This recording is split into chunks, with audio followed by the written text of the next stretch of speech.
Halo Sobat Mania, kembali lagi di BRC Official.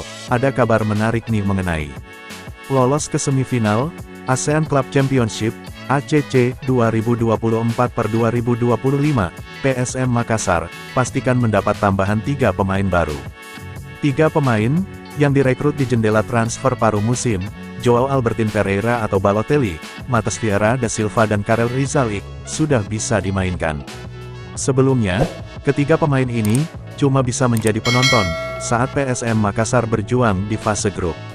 Lantaran, pendaftaran pemain sudah tertutup ketika mereka bergabung ke PSM Makassar. Kini, PSM Makassar berhasil melaju ke semifinal turnamen antar klub Asia Tenggara tersebut. Tim Juku Eja lolos sebagai runner-up grup A dengan 10 poin dari 5 pertandingan. PSM Makassar bertemu juara grup B, Chong'an Hanoi dalam format 2 leg. Pasukan Ramang bertindak tuan rumah lebih dulu pada Rabu tanggal 2 April tahun 2025, lalu bertandang ke Hanoi pada Rabu tanggal 30 April tahun 2025. Manajemen PSM Makassar sementara memproses pendaftaran Balotelli, Matheus Silva dan Karel.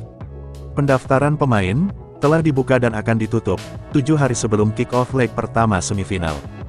Hal ini disampaikan oleh media officer PSM Makassar, Sulaiman Abdul Karim, Kamis, tanggal 6 Februari tahun 2025. Sementara didaftarkan, pendaftaran sudah terbuka, dan akan ditutup 7 hari sebelum kick-off pertandingan leg pertama semifinal, ungkapnya. Kehadiran Balotelli, Matheus Silva dan Karel membuat sang pelatih, Bernardo Tavares memiliki banyak opsi pemain untuk dimainkan. Selama ini, stok pemain terbatas, karena PSM Makassar diterpa badai cedera.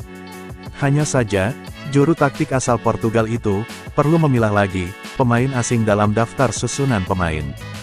Sebab, regulasi hanya mewajibkan 6 pemain asing, 5 pemain asing bebas, dan 1 pemain asing Asia Tenggara.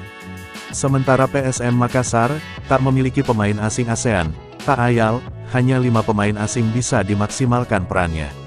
Masih sama aturannya, bebas berapapun mau didaftarkan pemain asing. Namun, di daftar susunan pemain hanya 6, 5 bebas 1 ASEAN, tuturnya. Nah itu dia sobat untuk update kabar hari ini. Bagaimana pendapat kalian sobat? Tulis pendapat kalian ya sobat, dan jangan lupa like, komen dan subscribe.